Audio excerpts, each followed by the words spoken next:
Hello everybody, this is Donnie with Pvgna.com. Thank you so much for tuning in today. And before we get into today's video, we just wanted to wish you all a happy holiday season from everybody here at Pvgna and our boy D2Bowie.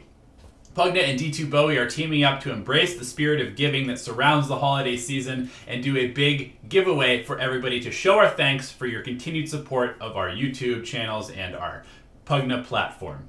So what we're going to be doing is we're going to be giving away 7 free months of Pvgna Pro in addition to 3 awesome Arcanas. We're giving away a Juggernaut, a Shadow Fiend, and a Phantom Assassin Arcana, and 7 different free months of Pvgna Pro that you can win. How do you win? There's going to be a link in the description below, and you just follow it, and there are 6 or 7 different ways that you can enter. You can enter in multiple different ways to increase your chances of winning. And I encourage you guys to go ahead and do that because we want to give you this awesome free stuff. General, no, they changed their mind. They're going to turn back the other direction. Tsuneko has the Winter's Curse. This could be timely. Where's the opening, though? Dendi isolated now. The Chrono connecting. The Requiem's there. F-Boy's outside of it, but can he keep anyone alive? Navi doing the damage. Abe, Satanic up, but the curse controls him. Keeps him at bay for the time being. The 3-hero Pale Roger with the Ravage and Navi! Hey guys, Boy here, and this is Outplay or Comeback, a series where we analyze the tipping point of a game that seemed won for either side. This series is about analyzing and showing how a game that looked like this... I think... Oh, Roger again. Purge. It's called Purge. Maybe he does find a kill in Tsuneko, but in the bottom lane, more action breaking out as the Boulder Smash comes through. But the counter with the Carapace, Victoria getting repelled up. They roll forward, wanting this Roger kill, trying to finish him off. The Nyx will go. It can look like this. This is Navi versus LGD in MLD Macau. This game started as Yao's show. He managed to be a part of a series of kills and create a bunch of space, while Roger, Navi's position 4, struggled a lot in the early game. That paired with LGD's lanes being superior forced Navi in a tri-lane mid where SF was struggling to get CS even with all the resources spent to make it work. While you might think that 5k gold at 9 minutes is not an insane advantage, you have to remind yourself that no towers have fallen until that point. Right now they have a 5k gold deficit without losing any of their towers. That's how bad the situation is. Once LGD start to get the towers, it's gonna be smoking. Portraying how Navi's lanes were suffering. The first movement from Navi that at least halts the bleeding is this Chronosphere here. With vision of 3 enemies in the mid lane, especially Omni Knight, Crystallize finally has the chance to get Navi 2 kills. In this game, you will notice how selective Navi was with its Chronospheres. Pretty much every single one was used on Omni himself or when Omni was showing in another side of the map. What Navi does afterwards is what holds them the game. With Chronosphere down, LGD rotates bottom not only to hold their tower, but to force one of their own. General though, instead of TPing bottom to defend, goes top, knowing that Dire pushes quite slow in comparison and that Gyro TP top beforehand and it's farming the Dire jungle. With the wave clear from Tsuneko and the knowledge that Viper is too low to TP to actually defend top, Navi gets 1t1 for free even though they spent Chrono to go for that play. It doesn't end here either. While LGD has a ton of kills, most of those kills were Roger or Tsuneko. But even though Crystallize dies here for the first time in the bottom lane, LGD, instead of trying to take tier 1, they start hunting Tsuneko, and they did this a lot this game, and I feel like it definitely hindered their map control. With so many ults being spent, and General having vision of the entire Dire lineup, he's able to snatch a tier 2 in a game he shouldn't be allowed to, while Tsuneko wastes 2 of LGD's core's time with a great play. I know this is getting long, but that's not only that. With vision of Viper taking tier 1 by himself, Dendi is able to kill Yao. And pay attention how Navi plays around Omni Knight beautifully. Crystallize avoided Chronos for a long period of time until the one we saw, exactly because Omni would save anyone he went for, and this is the same thing here. General refrains from ulting Viper, allowing them to grab Disruptor.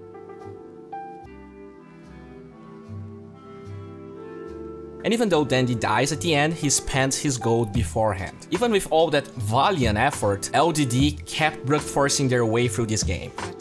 What the heck? Is this like a thing now? All the China cores are just buying drums? Everyone.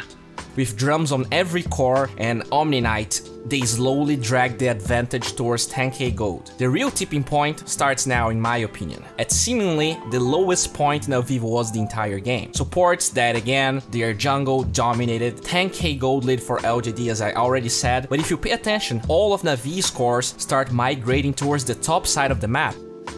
Nami is stealing the rush, this is big.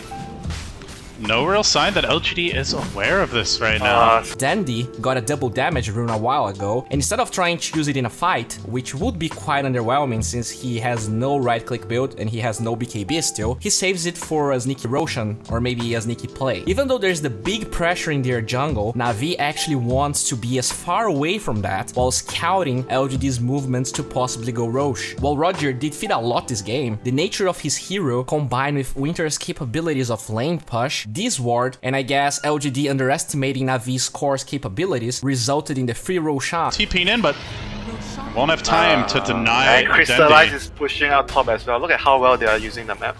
And paired with this Omni Knight pickoff, since LGD always kept responding to Na'Vi's push, what happens now is very similar to what we witnessed in the last episode. Omni Knight is the hero that Na'Vi had to keep repositioning and playing around the entire game to be able to land good chronos. With that kill, even though Requiem is down, Na'Vi can kill any hero in the map. That explodes into Na'Vi getting more towers and being officially back in the game. This game is tricky though. As you can see, Crystallize, even with the Battlefield rebuild, wasn't able to farm too much because he felt forced to rush BKB because of Disruptor and Viper. Dandy also went for an early BKB and depends a lot on this item to feel safe in the map. And when maybe finishes his Nullifier, the game changes quite a bit. Na'Vi takes a bad fight. Yup. And pretty far here, could be in trouble. Meanwhile, they have caught the Air Spear, but the Repel comes in very timely, and now chasing out Dendy, who's got a BKB to get away while that was happening.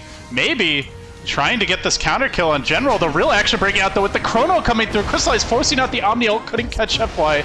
That means Chrono down. Nothing really accomplished. Has to back away, and now the Boulder Smash comes in. So they go left for the Wolves of LGD, and they chase forward for more. They want Crystal. Loses both lanes of barracks because of it, and LGD dominates the game completely, and with Aegis they try to end the game in this push. There's a lot to talk about, and I guess the main point of discussion is the fact that Viper has no buyback here. That's the reason he has the Aegis, and more importantly, Na'Vi plays around it beautifully. What we need to remember here is that provided Omni Knight can ult, repel, regen anyone, the fight's gonna be way too hard for Na'Vi. So you can see that Crystallize was invisible the whole time, waiting for his time to go in. Luckily for Na'Vi, Earth Spirit initiates, maybe trying to bait the Chrono, but with this interesting build coming from Dandy, he explodes him from full HP.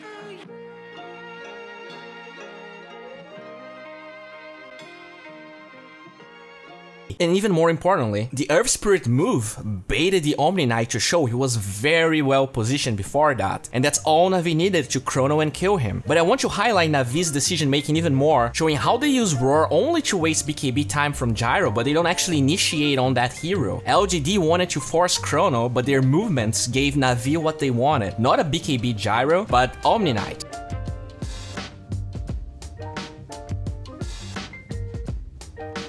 What might go unnoticed here is Sonico's play that comes afterwards. If you pay attention to LGD's movements, you can see that Gyro was clearly out of Winter's Curse range when he casts it, but that doesn't matter at all. Na'Vi's way out of this fight was chronoing Omni as I mentioned, but Na'Vi's out of this game is killing Viper twice here since he has no buyback, and while underwhelming, that curse resets the fight for them, and you can see how Na'Vi understands how that kill is important. Every member of their team is alive, there are two enemies top, and instead of going for them, I mean Gyro has no BKB, he has no ult, Disruptor has nothing as well. They stand their ground and they get the important kill. While costly, since Na'Vi has to burn through buybacks, they kill everyone.